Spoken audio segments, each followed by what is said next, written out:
Olá, amigos. Acabei de concluir o relatório desses primeiros 3 meses da CPI da Previdência. Os dados são alarmantes. Mais de 2 trilhões de reais a nossa Previdência deixou de arrecadar. Pelos desvios, pela corrupção, pela sonegação, pela apropriação indébita que fizeram parte do empresariado. E o governo, que não fez o dever de casa, porque deveria ter executado os grandes devedores, como bancos, frigoríficos, grandes empresários. Não são pequenos, porque a dívida maior pega 3% só. Toda a dívida da Previdência está na mão dos 3% mais ricos. Nem estou pegando aqui aquelas dívidas pequenas. E nada foi feito. Por isso que nós procuramos e mostramos com dados, números, que se aumentasse o número de procuradores da Fazenda, precisaria o dobro. São em torno de 2.800, precisaria em torno de 6.000. Se aumentasse o número de fiscais da Previdência, que hoje são em torno de 900, precisaria quase 10.000, daria para combater toda essa fraude, toda essa sonegação, toda essa roubalheira irresponsável. E querem que você pague a conta. Querem que você trabalhe mais tempo, 49 anos de contribuição, 65 de idade. Isso aí vai dar quase se aposentar depois de 70, 80 anos.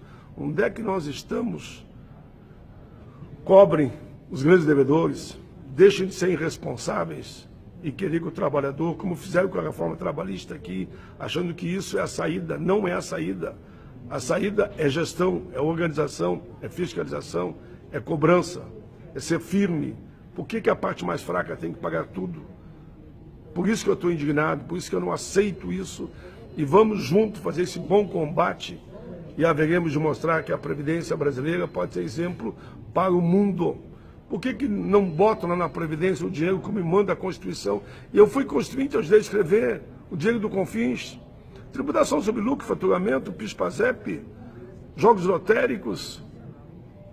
Toda vez que você faz qualquer tipo de operação, que você compra, tem ali um percentual da Previdência, também não vai para lá. Isso tudo nós estamos denunciando. Dívida atual, de desvios que fizeram em todas as áreas. Só pronto para executar tem 500 bi, e os outros todos que foi desviado, que não está pronto para executar. Por isso que a nossa soma final, hoje, no balanço que fizemos, chega a 2 trilhões. Devolvo os 2 trilhões que vocês devem, e o trabalhador não será mais uma vez sacrificado, nem o aposentado, nem o pensionista. Por isso, a CPI, hoje, nós prorrogamos ela para mais 4 meses. Ela ia terminar em setembro, agora vai setembro, outubro, novembro, vai até dezembro. Vamos junto. No exercício da presidência, eu faço um balanço de como é que foi os trabalhos até o momento. Eu quero, de pronto, cumprimentar o relator, ele não está aqui, mas a assessoria está, pelo brilhante trabalho que está fazendo. Está com muita competência, tecnicamente, politicamente, socialmente, e no campo econômico também, fazendo um trabalho que merece aqui nossos elogios, inclusive apresentando a todos os convidados um rol de perguntas que eles responderão por escrito, porque no segundo momento da CPI da prorrogação nós vamos checar os dados que chegaram de todas as fontes. E, de pronto, nós temos segurança que nós estamos no caminho certo. Nós haveremos de provar que a nossa Previdência, ao contrário do que eu vi uma entrevista do Banco Central, e ele disse, do presidente do Banco Central, e ele dizia o seguinte: a questão não é discutir se é déficit ou não é déficit. A questão é como é que a gente vamos cuidar da Previdência. Para cuidar da Previdência, precisa sim saber se é déficit ou não é déficit. A partir daí, tu caminha. Não é que ninguém está aqui de forma fácil projetando. Nós queremos fazer um raio-x profundo na Previdência, como a gente fala, tanto eu como o relator. Essa é a CPI da verdade. Para a gente, como parlamento e como uma comissão parlamentar de inquérito, que está aprofundando esse debate, chegar nas conclusões dizendo o que nós entendemos que deve ser feito para garantir o superávit da Previdência. Eu digo até para ampliar. Se for cumprido o que manda a Constituição, não tem dúvida nenhuma que nós ampliamos o superávit da Previdência. Então, eu vou fazer aqui um balanço. Quando a CPI da Previdência foi instalada, demonstrei a minha total convicção de que ela não seria contra esse ou aquele governo. Essa é a nossa posição. E nem entraríamos aqui num viés ideológico. Essa CPI está se desenvolvendo de forma coletiva e com total apoio da sociedade. Ela existe para mostrar somente a verdade, que a reforma da Previdência, como o governo quer, não é necessária. Ninguém é contra fazer ajustes, seja na trabalhista, seja na Previdência. À época, lembrei-me de Charles Chaplin, que diz: não sois máquina, homens é que sois. Doutor Cláudio Crespo, Vossa Excelência, com a palavra. Obrigado pelo convite, pela oportunidade do IBGE também expor um pouco das informações que são centrais na discussão sobre Previdência e tantos outros assuntos de relevância, mas no caso aqui, objeto dessa CPI, das questões previdenciárias. Por óbvio, as informações demográficas, elas são base para avaliações dos aspectos sociais e financeiros e dão base para um conjunto de avaliações que são objeto dessa CPI e também de diversas áreas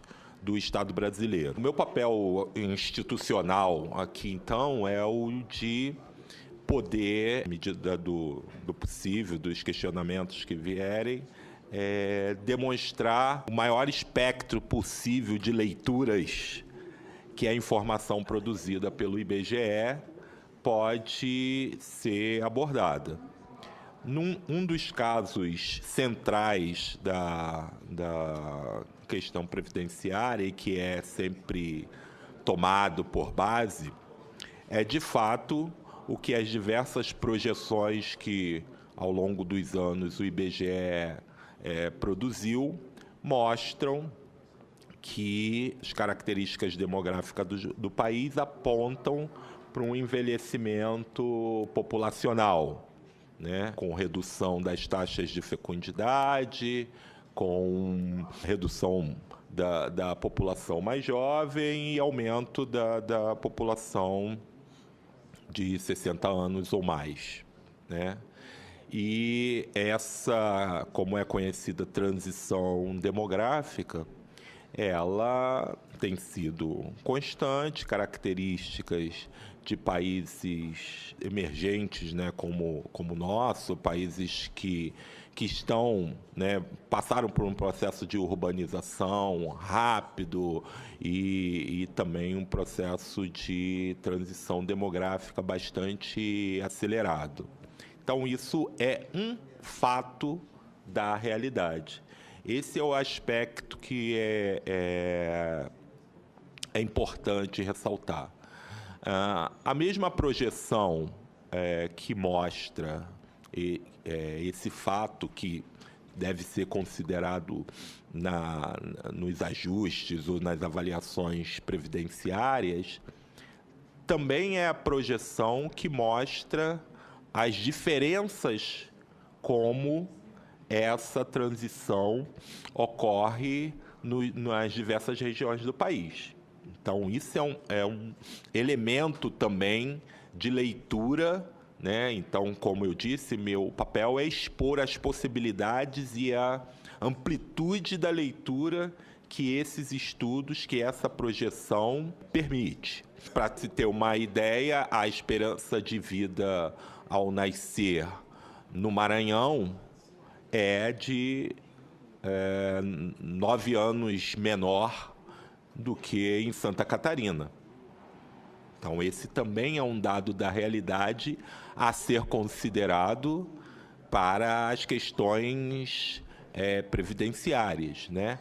Não só quem vai chegar a usufruir, mas além desse, as questões de condições de vida, de fato, porque a projeção populacional não é aquele número final, é uma síntese de um conjunto de condições em que a população brasileira vive, né? Características das componentes demográficas, fecundidade, a mortalidade, a migração, mas das condições, especialmente, em que essa população nasce, vai viver ao longo de vários anos, as oportunidades educacionais, as oportunidades laborais, né?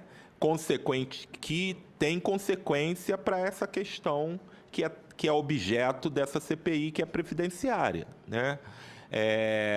Que há uma transição para uma população mais envelhecida já é de conhecimento comum, né, de todos. Em que condições ela ocorre nos diferentes estados brasileiros é também fundamentos que levaram a esse resultado do Brasil.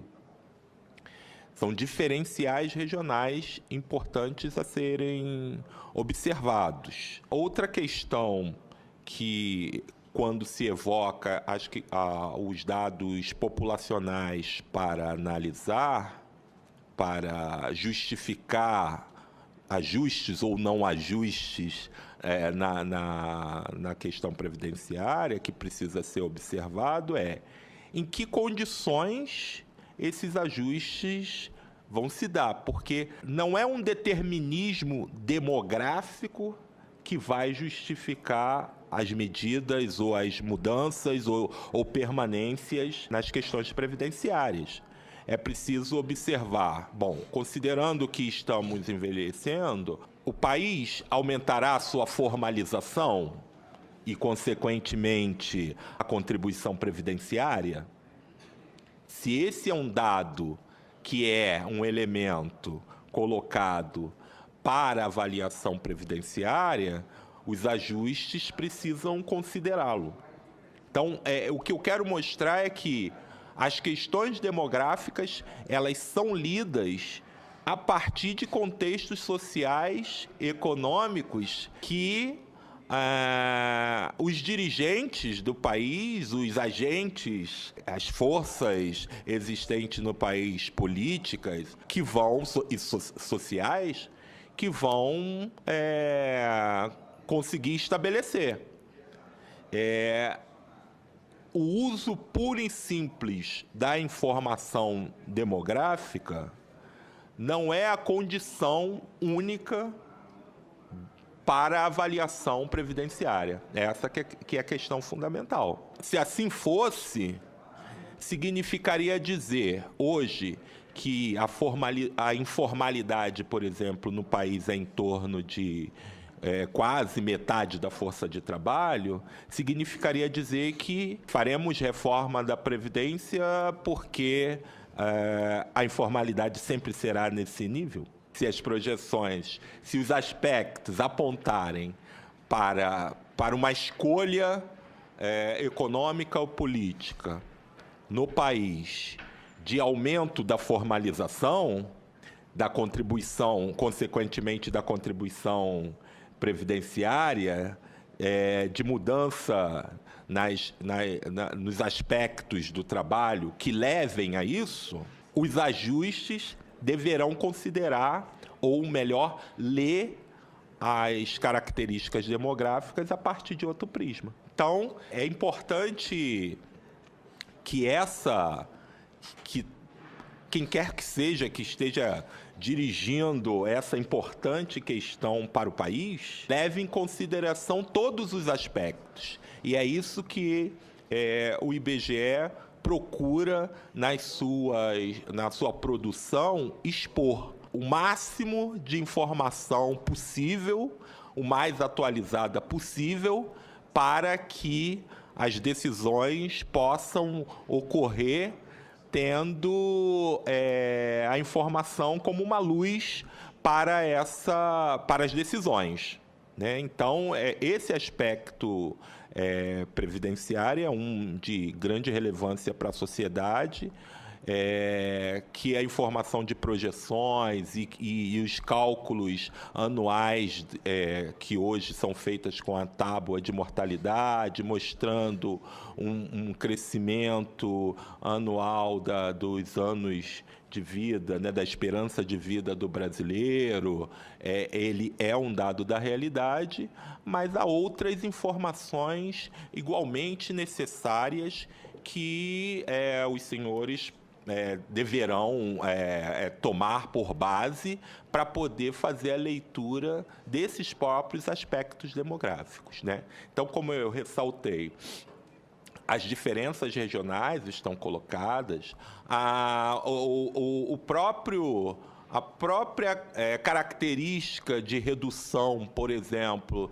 do número de crianças, o peso do gastos, por exemplo, em educação, pode ser um elemento a ser abordado para avaliação do que é seguridade, né? Os conceitos que vão ser apropriados conceitos de seguridade ou conceitos somente de previdência ou de limites fiscais, né? Então, são essas questões todas que estão no bojo e que mostram que a questão demográfica é um dos elementos importantes a ser observado, né? E desejável, porque uma população que está vivendo mais é uma questão desejável.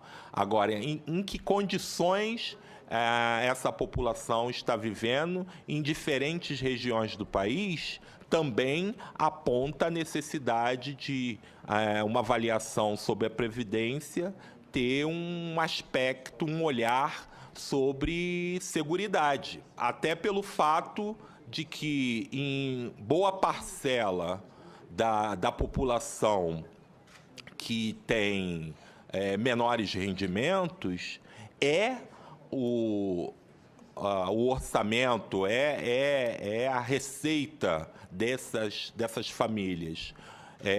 Muitas delas vindas da Previdência. Claro que o trabalho é a principal fonte de remuneração das famílias brasileiras, mas para aquelas que têm menores rendimentos, é de saber de todos a importância dos benefícios da Previdência para a manutenção mínima da situação de vida dessas famílias. Então, esse é um outro aspecto a ser considerado. Se as condições de trabalho, a formalização e a contribuição previdenciária nas diversas formas de formalização que possam existir no país, caminhar para um aumento, se a carteira assinada caminhar para um aumento dos trabalhos com esse tipo de formalização, o equilíbrio também previdenciário é outro. Então, existe um conjunto de informações a ser considerado. Se uma força de trabalho hoje, por exemplo, para ter uma abordagem de gênero, né? Das mulheres que muitas vezes estão impedidas de trabalho ou de aumentar sua produtividade, suas horas de trabalho em função de uma jornada de trabalho que é sabidamente maior que a dos homens, tiver um equilíbrio na sociedade brasileira sobre esse aspecto, também uma força de trabalho produtiva e que é de maior escolaridade no país, inclusive, pode influenciar as decisões da Previdência, né, do equilíbrio da Previdência. Sobre a oportunidade, do ponto de vista do bônus demográfico, até 2040 ainda haverá um equilíbrio, né? Claro que está aumentando o número de jovens, de idosos, então a razão de dependência dos idosos, que é um outro indicador em relação dos jovens, vai aumentando, mas aí há ainda uma janela de oportunidade em torno de 30 anos, que se as mudanças no mercado de trabalho favorecerem a contribuição da Previdência, a avaliação sobre os aspectos previdenciários e de seguridade social certamente serão outros. Isso, claro, que é uma questão que vai sendo monitorada ao longo do tempo, né? Os aspectos etários também são fatores importantes a serem considerados. Quanto a algumas questões que já estão colocadas aqui para mim, pelo relator, no que se refere às informações, o IBGE produziu a Pesquisa Nacional de Amostra do Domicílio até o ano de 2015, anualmente, salvo 2010, porque 2010 é um ano do censo, e a pesquisa não ia a campo. Mas, desde 2012, nós já iniciamos uma outra pesquisa, que é conhecida como Pesquisa Nacional de Amostra por Domicílios Contínua, né, que tem resultados já para o mercado de trabalho divulgados de 2012 até 2017. Então, e esse ano nós teremos os resultados estruturais anuais também divulgados. Então, as informações estarão disponibilizadas pelo IBGE para futuras ajustes ou avaliações que se fizerem necessário, que se julgarem que algum parâmetro esteja defasado. Agora, qual ano vai ser o ano base para a avaliação dos modelos atuariais, essa é uma decisão que caberá a quem estiver dirigindo. As informações estão produzidas pelo IBGE e elas poderão ser atualizadas se entenderem como necessário.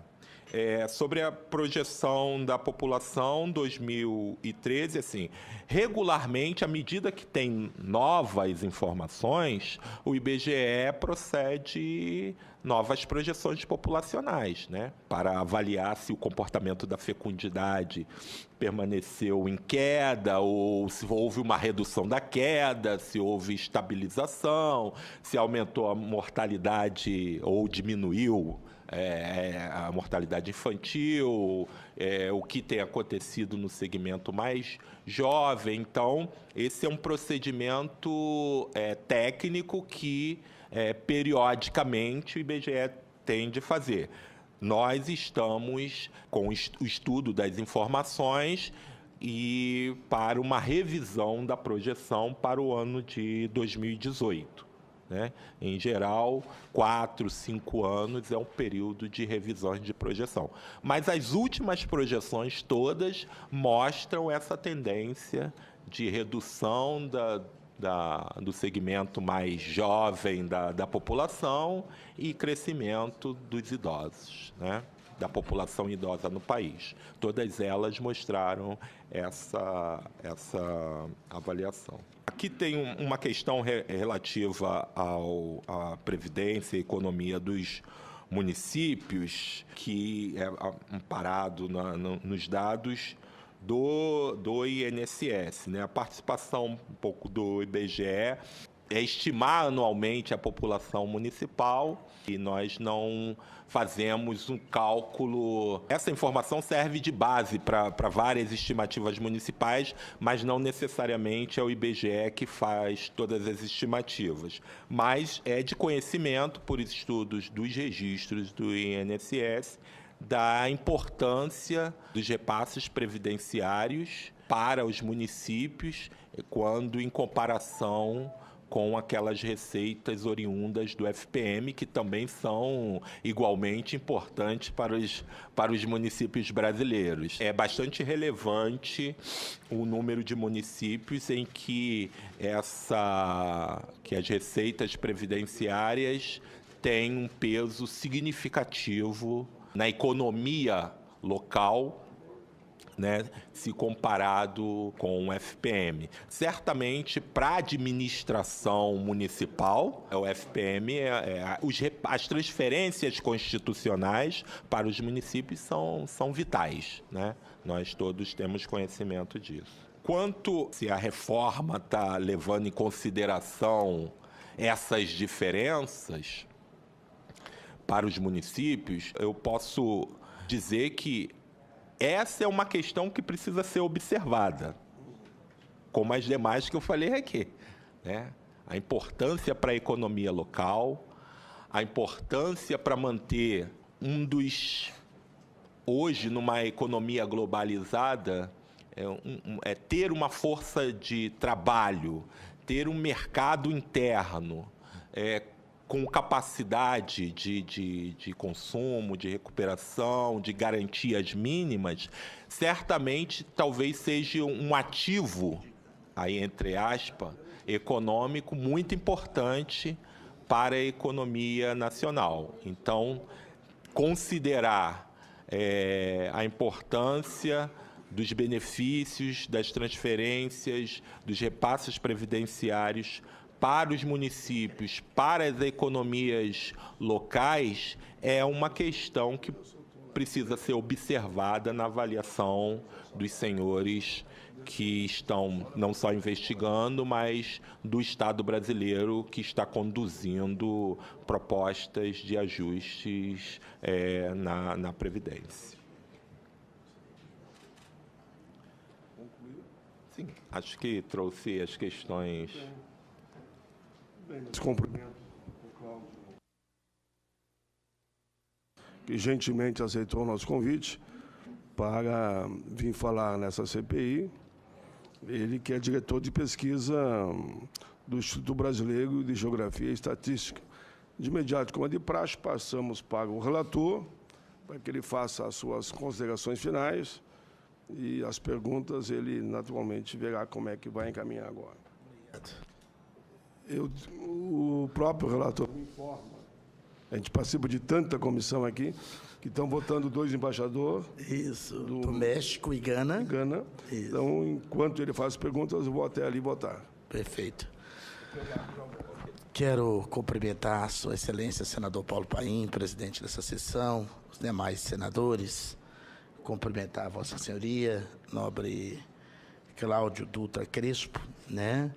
Deixando aqui a nossa, não é tristeza, vamos por nosso desapontamento com a não vinda do presidente. A convocação tinha sido feita personalíssima a ele. Ele alegou problema de voo, não veio da vez passada. Nós hoje não era para estar ouvindo ninguém. Devidamente acertado essa CPI com o presidente, acertamos que hoje ele estaria aqui. E ele não veio. Eu acho que isso é uma descortesia, não porque você fez menos, você fez muito bem seu papel. Competente, capaz e que está aqui colocando a posição do IBGE, tá certo? Mas ele deveria então ter dito, olha, não posso ir, estou designando para falar em nome do IBGE, doutor Cláudio Dutra Crespo. Para nós não há problema, tá certo? O que não pode é tratar com essa atitude. Quero que você manifeste a ele, não que nós tenhamos nenhum tipo de divergência com a pessoa dele, nem eu conheço pessoalmente, tá? Mas o nosso descontentamento com essa atitude, porque era para estar aqui, junto com os demais grupos do governo, e não veio na data correta, né? E a presença do IBGE é fundamental, porque essas respostas aqui que vocês vão dar, junto com a resposta de outros, vão levar para o segundo semestre, para a continuidade da CPI, algumas acariações sobre números, tá certo? E sobre situações aqui que foram refutadas perpetuamente pelos mestres com relação a caso da PNAD, com relação à projeção demográfica, uma série de questões que estão totalmente contraditórias essa questão da proposta, que pelo menos não foi nem sequer discutida com o Conselho Nacional da Previdência, não foi discutida com os setores, que foi apresentada na Câmara dos Deputados. Então, era importante que ele viesse, não que a sua presença aqui não representou, e que não representasse, não representou bem o IBGE. Claro que representou. Então, o técnico competente e capaz está aqui, inclusive, para poder responder as perguntas, né?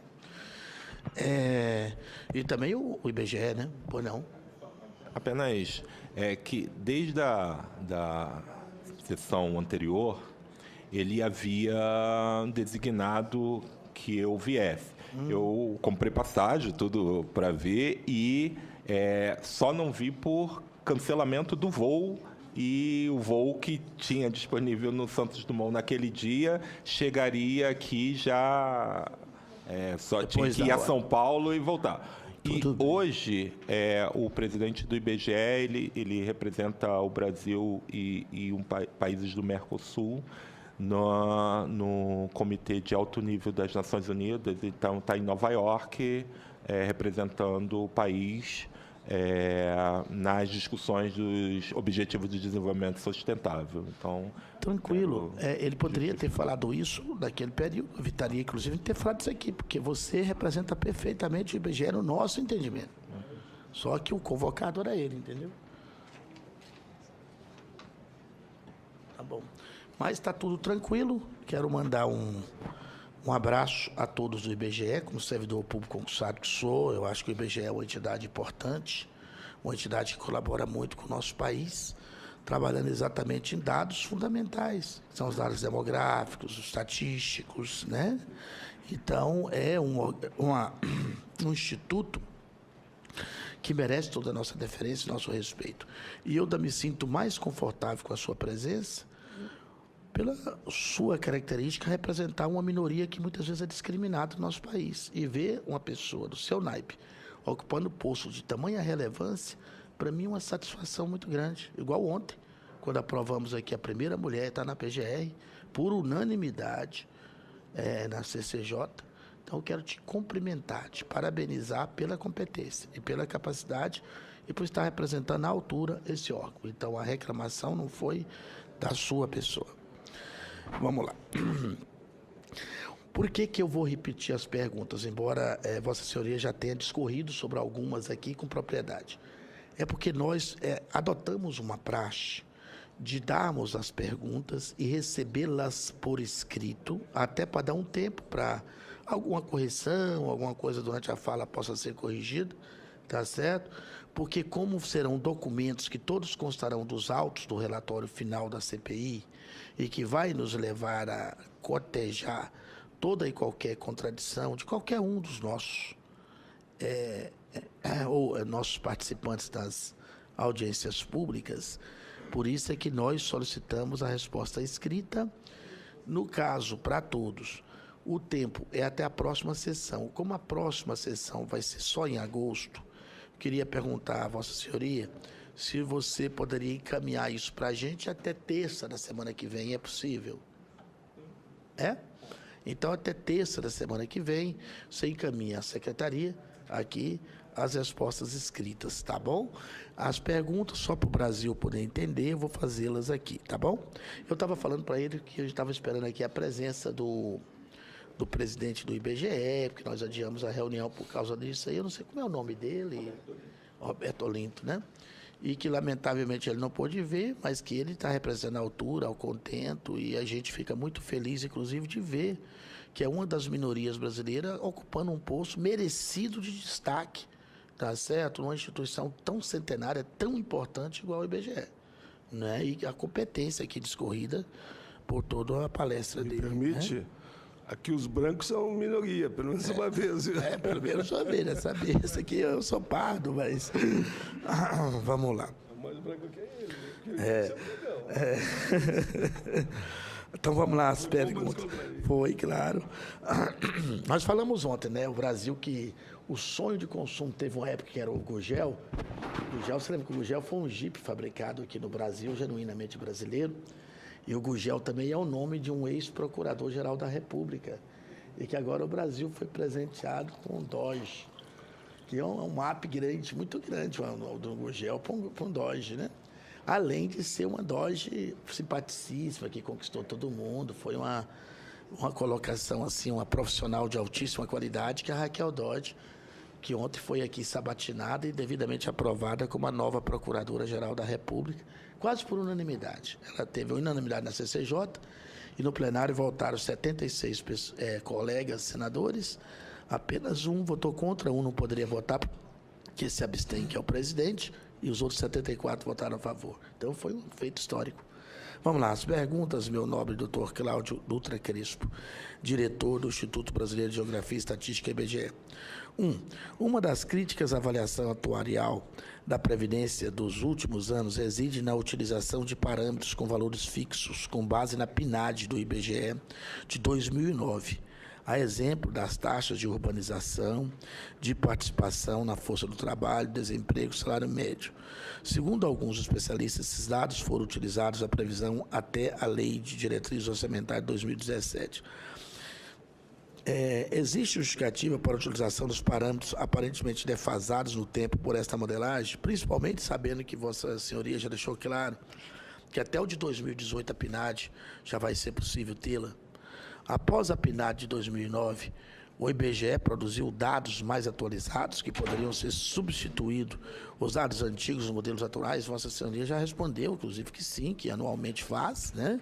E que teria, inclusive, já compilado os dados para o próximo ano. Então, é incompreensível. Eu queria até saber o que o IBGE entende que possa trazer de prejuízo à população brasileira, se quiser anotar, porque não está aqui, porque é baseado na sua resposta que você já me deu.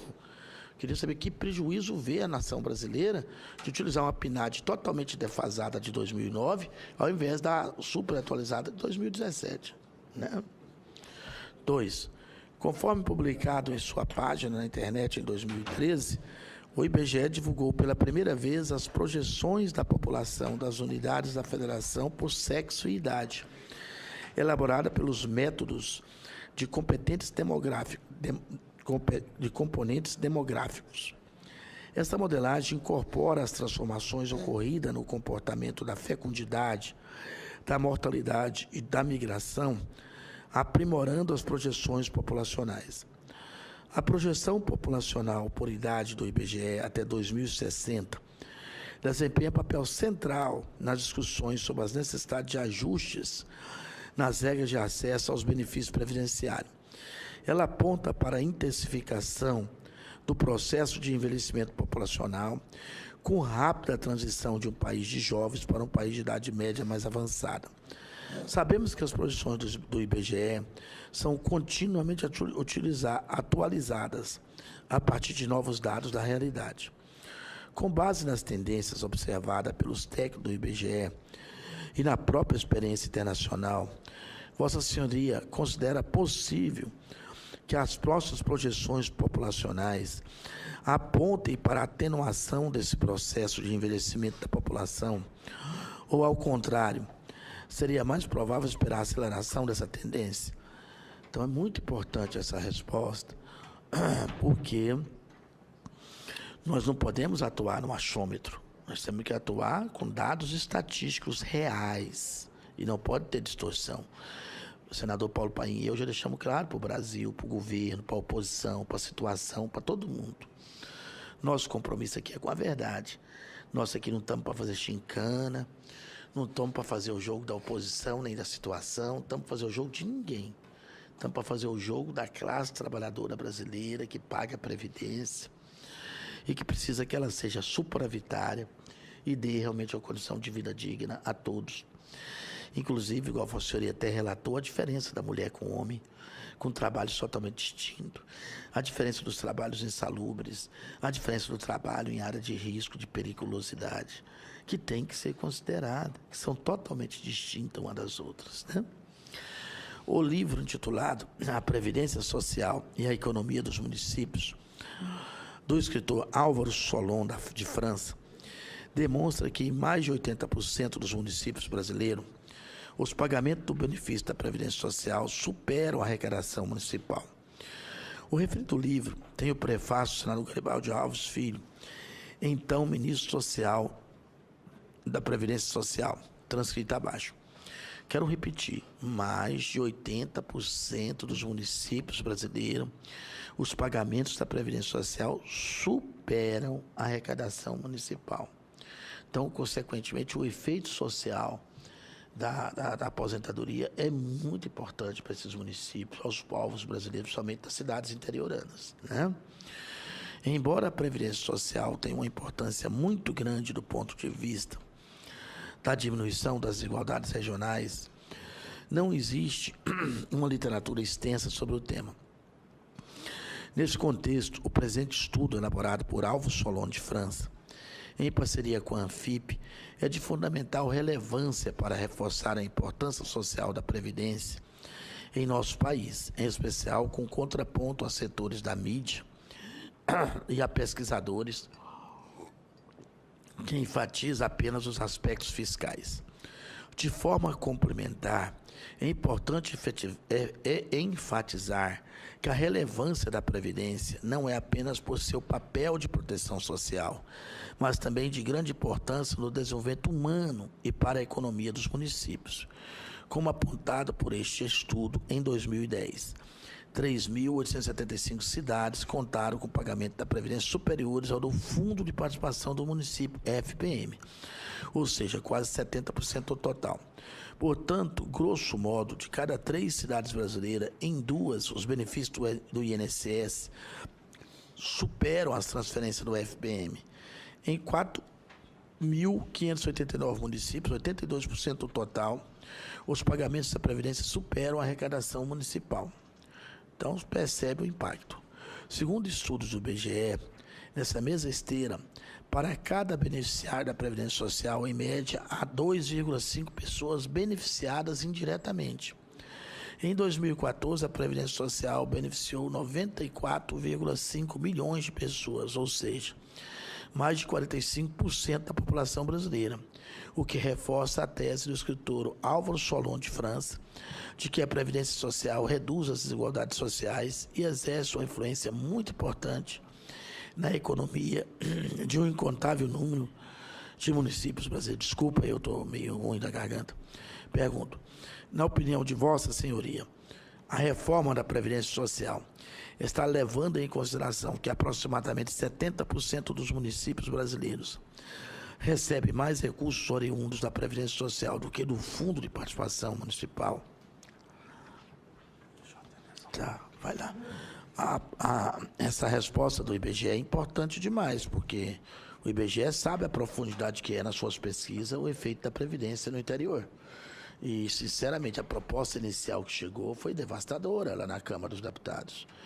E a comissão especial não mudou muita coisa. Ainda bem que eu creio que esse tipo de proposta não vai prosperar.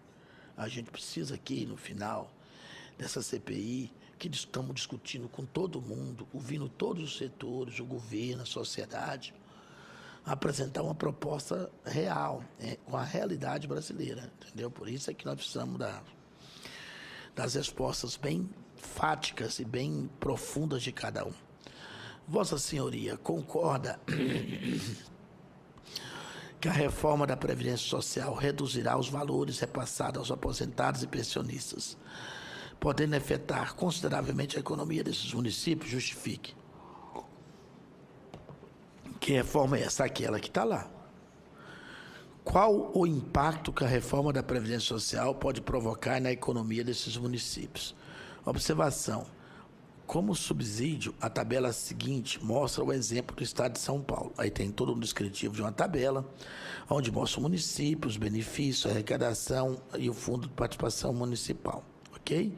Então, vamos ficar no aguardo das respostas de vocês. Só para você ter uma ideia, em São Paulo, por exemplo, o município de São Paulo, a arrecadação são de 77 bilhões, 831 milhões, 423 mil e 560, enquanto o FPM são de 5 bilhões, 691 milhões, 229 mil e 859.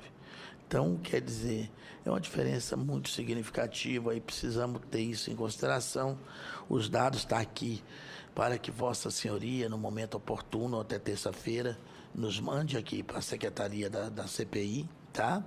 Que todos eles serão devidamente considerados no relatório e servirão como base para uma possível chamada ou não do IBGE para uma segunda rodada da CPI, ok? A gente passa para Vossa Senhoria fazer as considerações finais, são 5 minutos, não estou aqui preocupado se você responda agora, porque você vai responder por escrito, tá? Obrigado.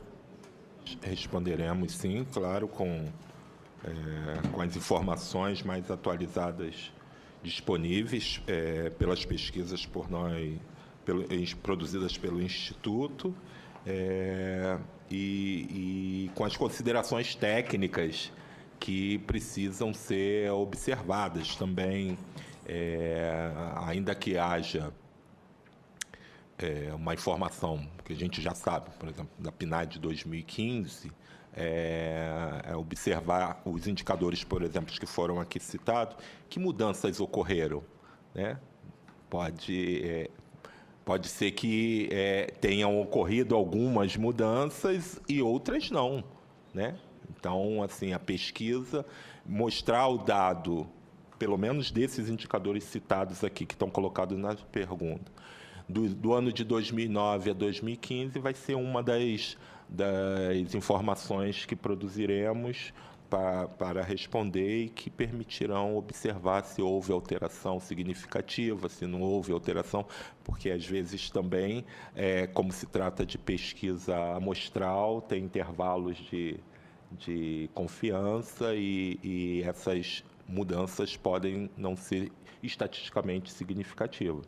Mas dados mais atualizados nós temos, né, disponíveis até, pelo menos, a PNAD 2015. Então, com base nessas informações mais recentes que nós vamos responder cada uma desses itens. Esse comparativo dos efeitos que a PNAD última de 2015 você tem levantada com relação a essa PNAD que é de 2009 vai ser, com certeza, muito importante, né? E, com certeza, dará bons subsídios para que nós possamos dar continuidade ao trabalho, tá bom? Tem mais alguma consideração a fazer? Fico agradecido a Vossa Senhoria. Novamente, mando meu abraço aos servidores do IBGE, que são servidores importantes, a instituição IBGE, que é uma instituição histórica, tá certo? Cumprimento-os, Vossa Senhoria, doutor Cláudio Crispo, e o doutor, como é o nome dele? Roberto Olinto, e quem mais, que lá tem mais um diretor, né? São 3? Diretor executivo é o doutor Fernando Abrantes. Doutor Fernando Abrantes, né? Desejando sucesso a todos. Então, aqui fica concluída a sua participação e nós passaremos para a segunda parte dessa CPI, que seria um balanço, que volta a palavra ao nosso presidente, agradecendo a você, Cláudio, e ao IBGE. Muito obrigado. Viu? Calma, Cláudio. Primeiro, o nosso relator já cumpriu todas as formalidades aqui, com muita competência, como sempre, né, fazendo as perguntas. E é exatamente o caminhamento que ele deu, que eu pedi que ele ficasse na relatoria e na presidência, porque eu estava atendendo ali uma ligação de São Paulo. Essa crise toda aí, o telefonema pode contar. Corre para todo lado. Eu queria cumprimentar você, Cláudio, pela exposição. E, como é de praxe, como nós temos todos os convidados, chegam aqui, não é nem perguntas, são afirmações dos nossos convidados que a gente faz, dos internautas, acho que eu faço questão que os convidados também ouçam. Então, é bem rápido aqui. Primeiro, Hélio José aqui, Maria de Lourdes, do Rio de Janeiro, meus parabéns aos senadores que estão colocando a limpo essa situação que penaliza tanto o trabalhador, estou sintetizando. E ela diz, sugiro também o corte das regalias dos grandãos primeiro. Aí ela fala de parlamentares e outros tantos que se aposentaram com 30, 40 mil reais, né? E sabemos que tem muitos, tanto no Executivo, como no Legislativo, como no Judiciário. E é isso que tem que ser revisto, diz ela, e não só pensar em mexer no direito do trabalhador. O outro diz que o direito à reaposentadoção é aquela questão desaposentadoria, né? Inclusive que o Supremo já decidiu, remeteu para o Congresso.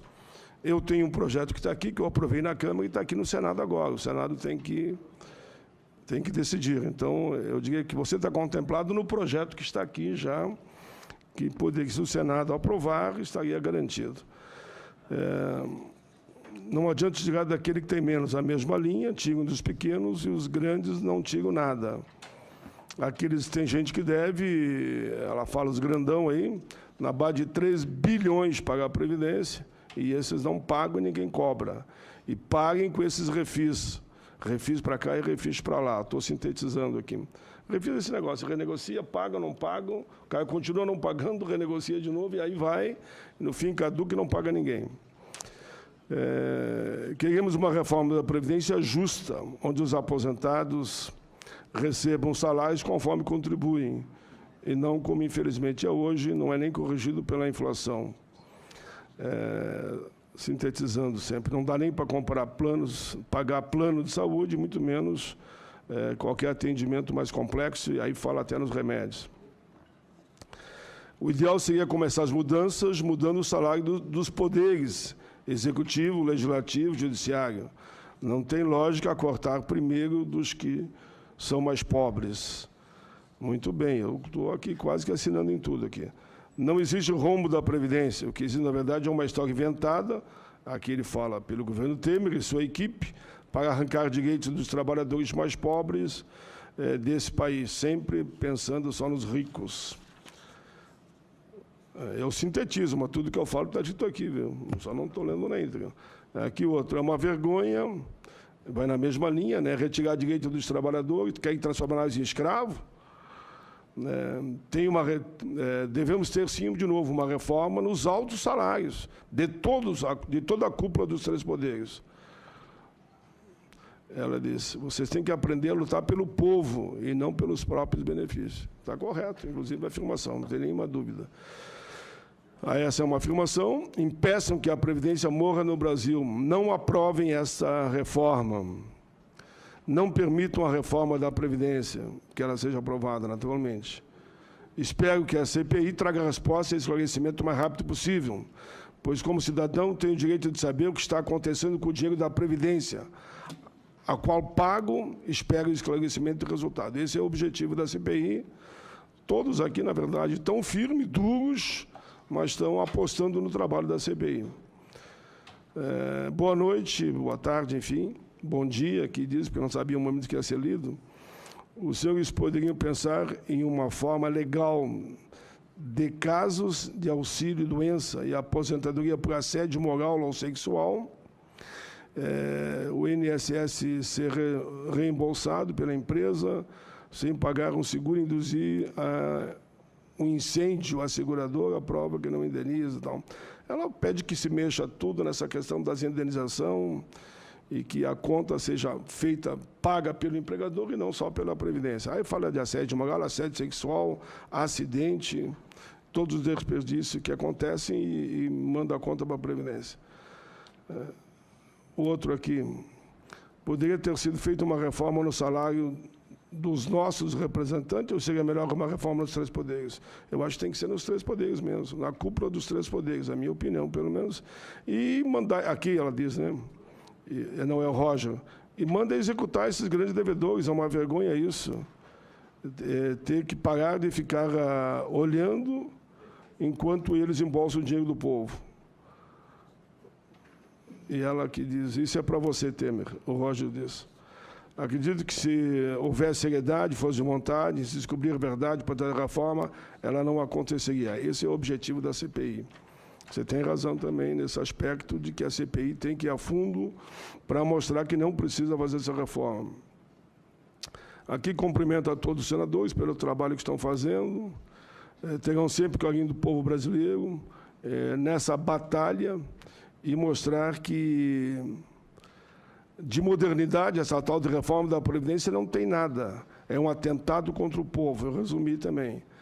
Tem 48, 29 anos de contribuição, dentre esses 15 anos na área insalubre, de radiologia, como fico.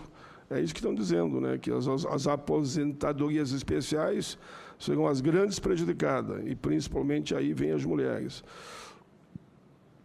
aos componentes da CPI. É evidente que há desvio de arrecadação do imposto para a Previdência. Não resta nenhuma dúvida. Mas o que fazer, por exemplo, sobre a DRU? Porque o Congresso Nacional admite esse mostrengo em nosso orçamento. Outra coisa, o orçamento deve ser impositivo. Ele tem razão, porque se diz que tem déficit, por que saiu de 20% para 30% da DRU, descontando da Seguridade, tirando de uma caixa que eles dizem que não tem, né? Então, claro, ela afirma aqui com toda razão. Aqui é o Carlos que afirma. E o orçamento deve ser impositivo. Eu também acho que o orçamento no Brasil é, bem dizer, uma caixa de faz de conta, né? Porque deveria ser impositivo, acaba não sendo impositivo, e eles fazem o que bem entendem, inclusive com o próprio orçamento, e essa bandalheira com as emendas aí, que é um caso de polícia que eles fazem. Eu vi ontem um deputado dizendo que apareceu na conta dele 8 milhões de reais. Na TV, ele falando. Na conta dele, eu vou explicar, não é que ele vai ficar no bolso dele, né? Na conta, para ele destinar emendas. Ficou à disposição dele 8 milhões, depositaram 2, avisaram ele, tem 2 milhões aqui para todas as emendas. Depois depositaram mais 3, e eu fiquei olhando. Ele declarou em televisão a nível nacional, não estou inventando história aqui. E depois depositaram mais 3, deu 2, 3, 5, deu 8 milhões. E daí, eu tinha algumas pessoas que estavam no governo e que não estavam mais, foram todos recolocados. Mas foi dois, todos que eu digo, pode ser 1, pode ser 2, os que eu tinha recolocado, desde que eu mudasse a minha visão no voto. E claro que ele estava denunciando, dizendo que o voto dele não tem preço, como fez esse senador aqui, ó, na reforma trabalhista. E sofreu na mesma linha, eu digo, na mesma linha, e já deixou muito claro também que na reforma da Previdência ele não vota de jeito nenhum. Estou falando porque você declarou. É um elogio, na verdade, a Vossa Excelência, Senado, me permita que eu faça isso. Que você dizendo é uma coisa, um outro dizendo, eu acho que respalda aos componentes da CPI. É evidente que há desvio da arrecadação de impostos para a Previdência Social. Ninguém tem dúvida, o Brasil todo sabe que há um desvio de recursos de bilhões e bilhões. Aí fala de novo dessa tal de DRU, porque o Congresso, aí cobra do Congresso com razão, porque o Congresso Nacional admite isso no nosso orçamento. Aí vem de novo que devíamos não permitir esses desvios, inclusive o da DRU. É aquilo que eu disse, né? Teve os procuradores da Fazenda, diz que 25 bi, esse é um dado mais gritante, por ano, um certo setor do empresariado, que não é todos, desconta dos trabalhadores, entre eles rurais, na hora do talão de nota, né? Desconta ali, não paga, embolsa e não passa para a Previdência. Está aqui com dados oficiais que nós vamos, naturalmente, o relator, no final dos nossos trabalhos, depois desses mais 4 meses, que pela prorrogação, vai demonstrar que, na verdade, vai dar em torno de mais 6 meses, né? Para concluir todos os trabalhos. E, por fim, o último.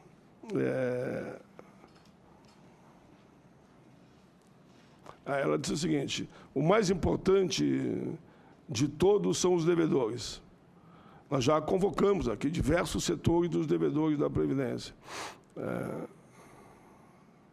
Que, na verdade, com os devedores todos aqui no confronto, tudo isso nós já fizemos, e todos que passaram aqui reconheceram de que a Previdência tem, de fato, superávit. Então, fique tranquila. Inclusive, no dia que veio a equipe do governo, teve aqui o doutor, era o único naquele dia, como é o nome dele? Bom, um doutor que veio representando a OAB, Portanova.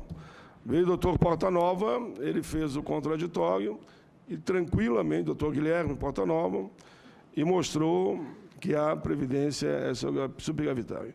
Então, é Alberto Eurípides Caetano de Almeida, Minas Gerais. Se você assistiu aqui às nossas reuniões, espero que tenha assistido, você vai ver que aqui todos os depoentes disseram que a CPI tem razão e que não há déficit. E teve contraditório, é só ver o resultado final. E claro que nós vamos chamar aqui ainda os representantes. Aí sim você poderá ter uma visão mais clara, porque ele acho que não acompanhou os debates e ficou preocupado se está alguém aqui defendendo de fato a Previdência. todos que falaram aqui foram na linha de que um ajuste tem que ser feito, eu não sou contra, mas que há superávit, há. E, inclusive, naquele dia, e vai vir agora os representantes do governo mesmo, era para ter visto, né? Dia 17. Dia 17 de agosto vai vir os chamados representantes oficiais do governo, para defender aí sim o seu ponto de vista e da reforma que está em tela, como a gente fala, que está lá na Câmara, não se encontra aqui no Senado. Mas, nesse momento, eu sou obrigado a dizer que, de cada 10 depoentes que veio aqui, 9 afirma que não há déficit e que essa CPI, da verdade, mostrou, e vamos hoje comentar no encerramento também, que esse primeiro balanço preliminar que nós estamos fazendo, ele é muito positivo, no sentido de que essa reforma, como está, não deve passar. Isso não quer dizer que a gente não admite que tem que haver ajuste, senão não tinha razão de ficar reunindo aqui 8 meses e não apresentar nada, só dizer não há déficit. Não espere isso de nós, não. Que não há déficit, não há, mas nós temos que apontar caminhos, até pela sua exposição também, que para o futuro distante ou mais longo, a gente possa garantir que esse superávit que tem hoje, a gente garanta, inclusive, que ele vá aumentando, né, e não que regrida. Então, fique tranquilo, esse nosso amigo também. Mas ganhando um tempinho só aqui, veio do plenário, que é bem ligado à Vossa Excelência, o pessoal que me entregou, foi, acho que o Romero, da Anfip e outros, né? A seguinte questionamento, para que Vossa Excelência só responda isso de forma sintética, que está liberado daí, para nós ir para o nosso balanço aqui. Diz o representante da Anfip, tivemos uma reunião com os professores e especialistas em cálculos atuariais. Foi demonstrada a preocupação com a projeção do IBGE, que o IBGE produz e é usado pelo governo federal para tomar suas decisões relacionadas à Previdência. Por exemplo, a taxa de envelhecimento da população. Sabemos que a população brasileira está envelhecendo e alcançaremos um pico de população idosa. Porém, esse quadro irá se manter ou tende a diminuir, considerando a taxa de natalidade menor que a dos anos anteriores. Ele pergunta se fosse uma rápida consideração sobre isso. Sei que Vossa Excelência responderá com tranquilidade. Ele ainda diz, outra questão é a diferença entre os diversos municípios. Vossa Excelência já tocou nisso, né? Que são realidades diferentes, região por região. Outra questão é a diferença entre os diversos municípios do Brasil. Não há como dizer que a perspectiva de vida da população que reside na região norte ou nordeste se iguala à perspectiva de vida da população que reside na região sul ou sudeste. Como o IBGE vê essa situação? Aí nós vamos direto daí para o... Diferença da perspectiva, da expectativa de vida, que a própria projeção populacional, né, oficial do país, elaborada pelo IBGE, que é usada, alguns parâmetros estão sendo usados para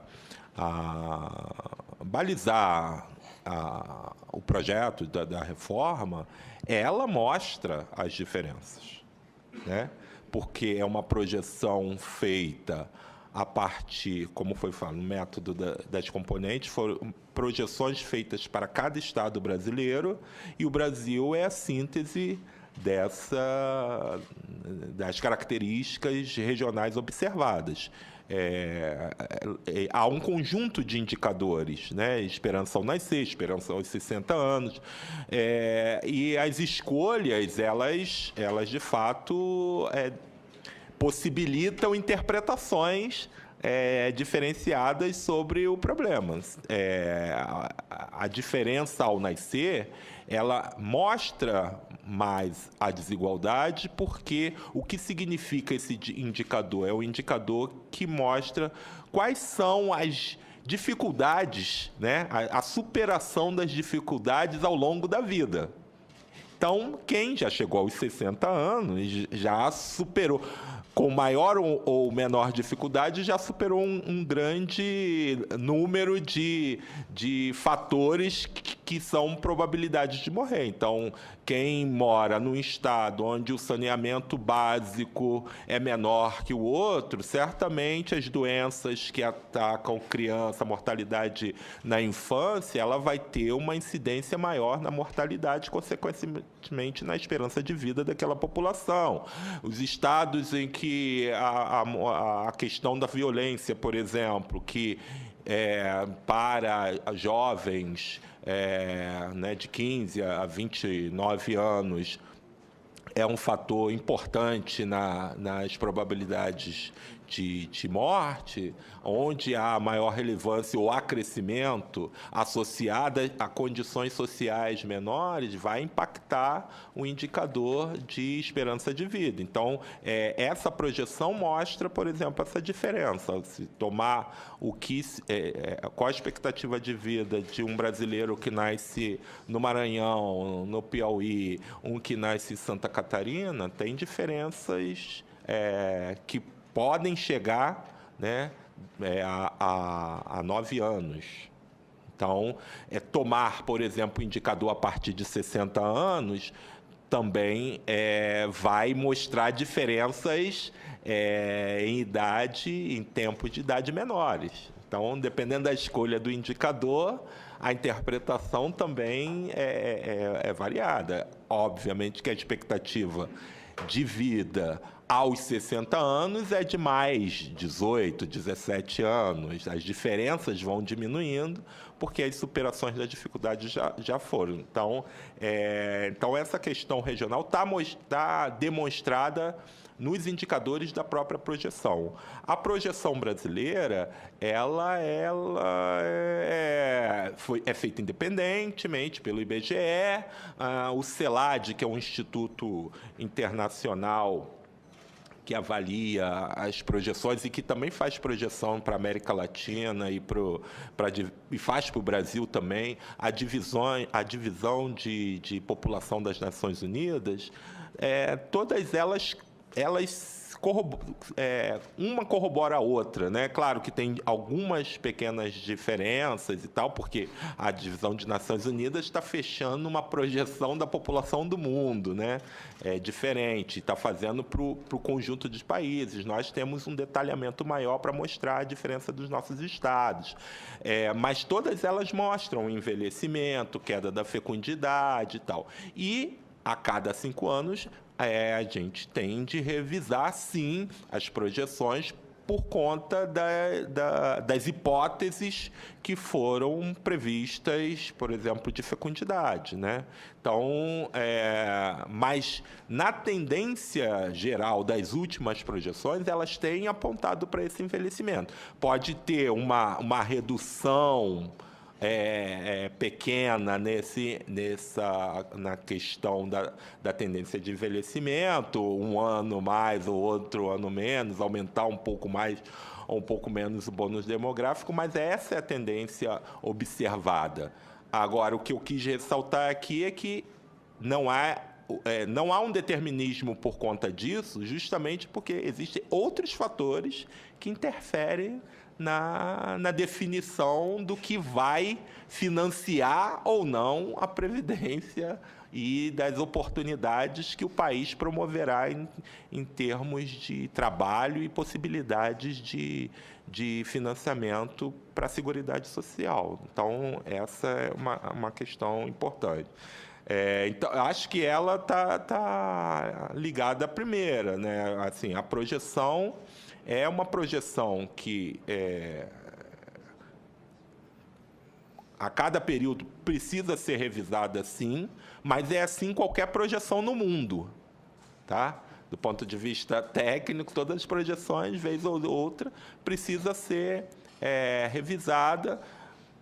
Pode ser que, por conta das informações, evidentemente que as taxas de fecundidade caíram num ritmo mais acelerado, quando o número médio de filhos por mulheres era maior, hoje já é abaixo da taxa de reposição, então a tendência é de queda, mas, obviamente, que as quedas, quando se chega a níveis menores, elas são mais suaves, né? Então, esse é um fator que nós vai ser objeto de uma revisão para o próximo ano, mas que, em geral, as projeções para o Brasil como um todo não têm tido divergência nas suas tendências. Muito bem.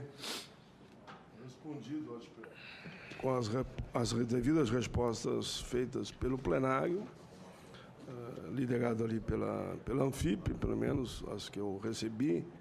Eu agradeço muito ao Dr. Cláudio Dutra Crespo, diretor de pesquisa do IBGE, pela sua presença e a exposição, que com certeza vai contribuir muito. E o nosso sempre relator já encaminhou por escrito as perguntas que o senhor poderá responder no outro momento. Muito obrigado, Vossa Excelência está liberado. Nós vamos à segunda parte agora da nossa reunião. Obrigado.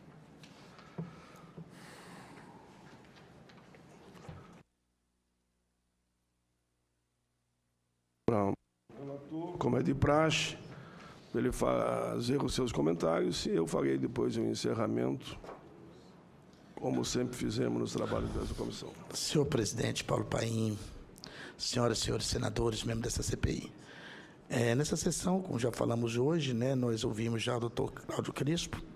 É importante registrar que, desde o início dos trabalhos dessa CPI, o propósito foi de perseguir a verdade e investigar a contabilidade da Previdência Social para apurar se o déficit anunciado pelo governo federal como justificativa para a apresentação de uma proposta de emenda constitucional que pretende uma ampla reforma do sistema previdenciário brasileiro está alicerçado em argumentos fundamentados.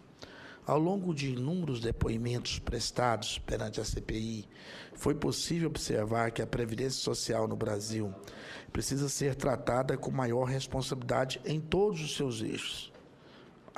Primeiro, a do financiamento, pois ficou demonstrada a fragilidade das fontes de custeio que são utilizadas como instrumentos de política fiscal em detrimento do equilíbrio atuarial do sistema, observando-se receitas em períodos de maior arrecadação para o pagamento de despesas do orçamento fiscal para nos períodos de recessão e queda da arrecadação.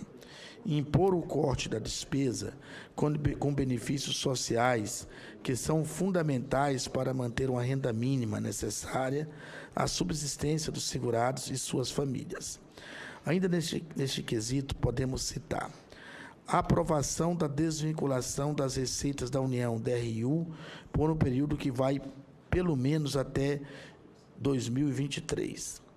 A concessão desordenada de desonerações de contribuições sociais completamente desalinhadas de um programa de efetivo estímulo ao desenvolvimento econômico e à geração de emprego. E 3, a manutenção de renúncias fiscais injustificadas. Segundo, o da transparência, pois restou comprovado que são transferidas para a Previdência Social encargos que, do ponto de vista legal, não pode ser custeado com recursos do orçamento da Seguridade Social, como os encargos previdenciários da União, EPU, dentre outros. Terceiro, o da gestão. Então, no ponto de vista da transparência, já vimos o ponto de vista do financiamento, agora o da gestão.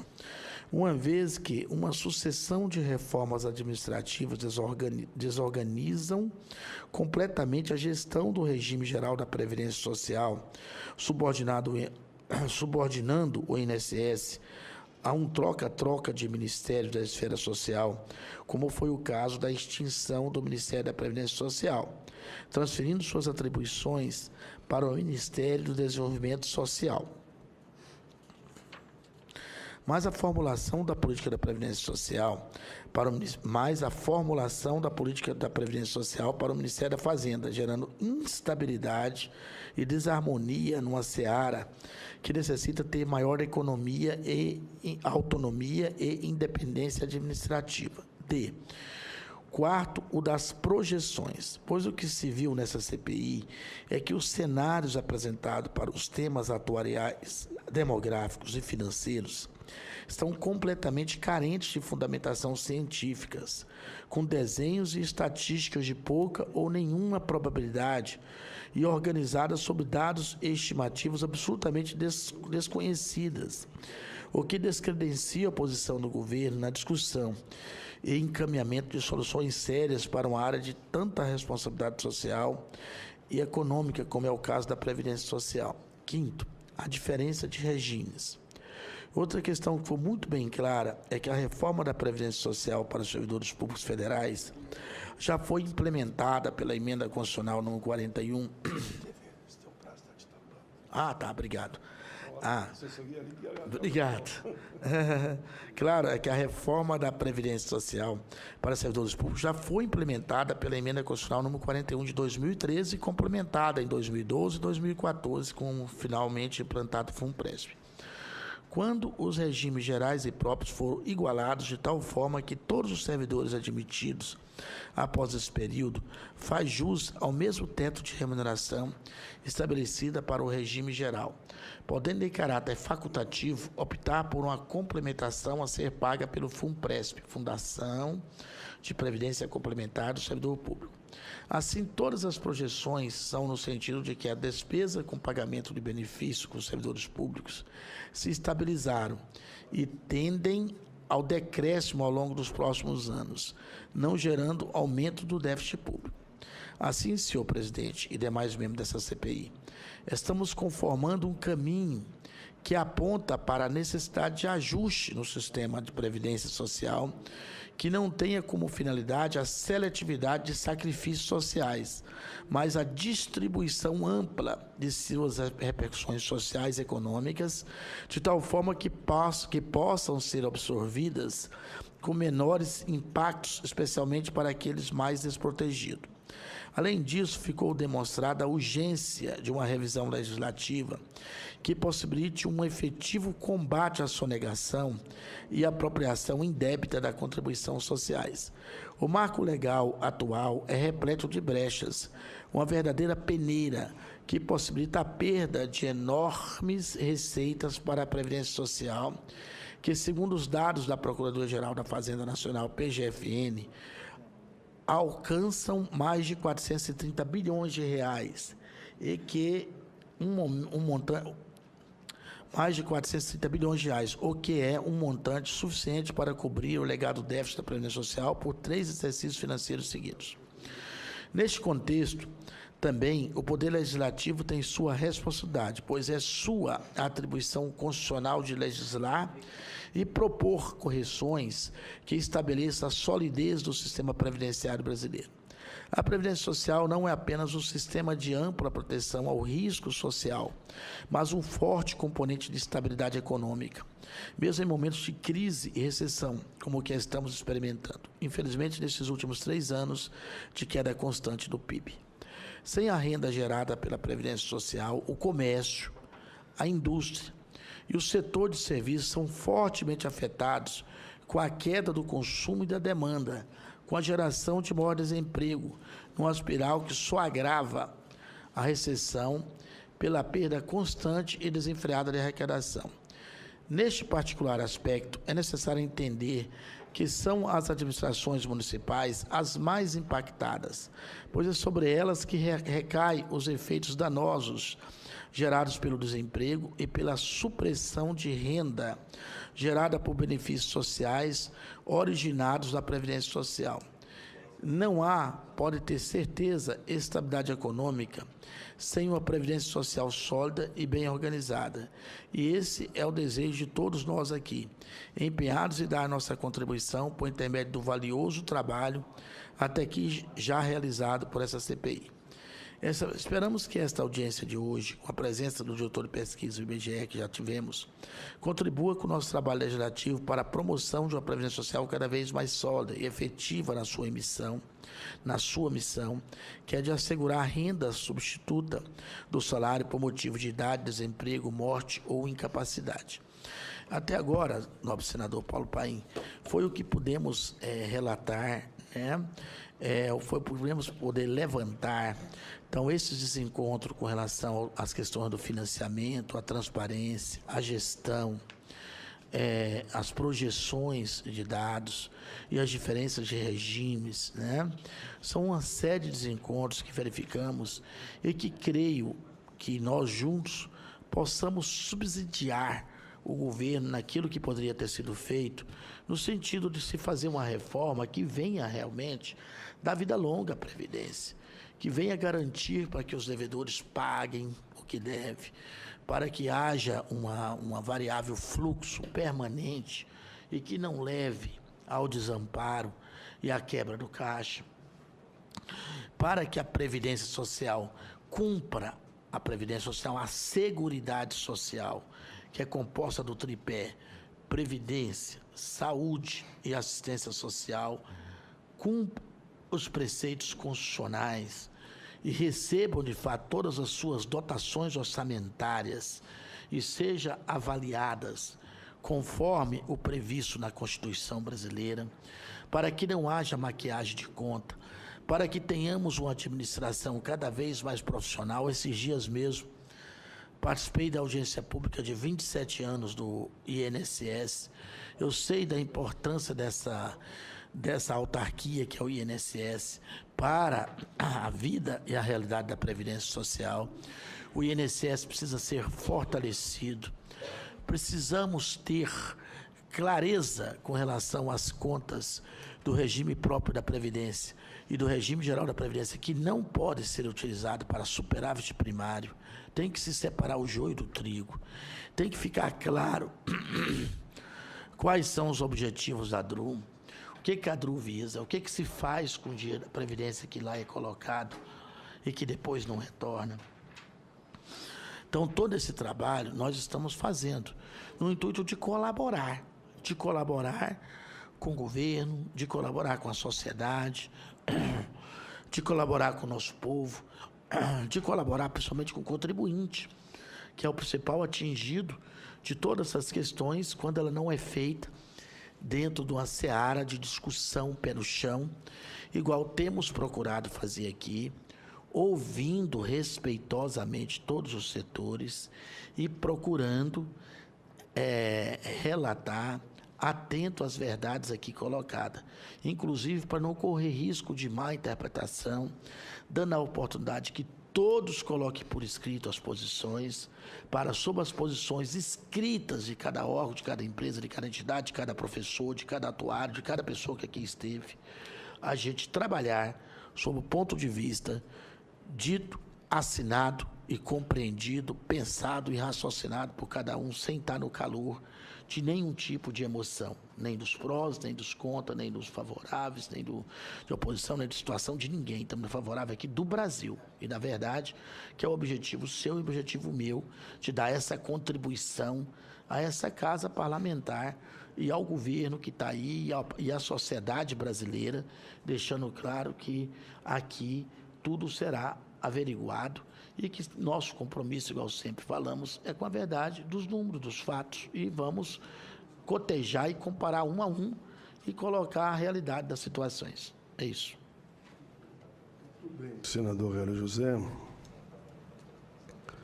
com a orientação aqui da mesa, eu vou primeiro botar em votação alguns requerimentos e, em seguida, depois eu vou fazer um pequeno balanço sobre o trabalho até o momento, e nós vamos encerrar os trabalhos da CPI nesse primeiro semestre. E retomamos a partir de 1º de agosto, e aí teremos entre os 4 a prorrogação, acho que mais 6 meses, né?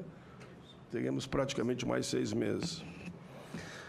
A presente reunião destina-se também à apreciação dos seguintes requerimentos.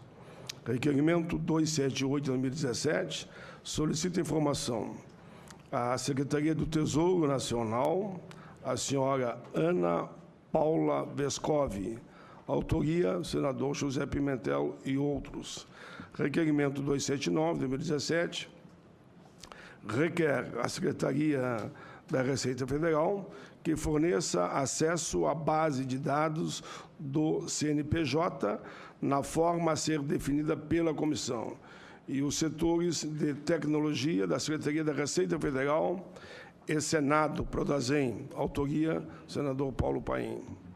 Requerimento número 280/2017 requer ao Ministério do Trabalho e Emprego que forneça acesso completo à base de dados da RAIS e CAGED na forma a ser definida pela comissão e os setores de tecnologia do Ministério e também do Senado, Prodazem, autoria senador Paulo Paim.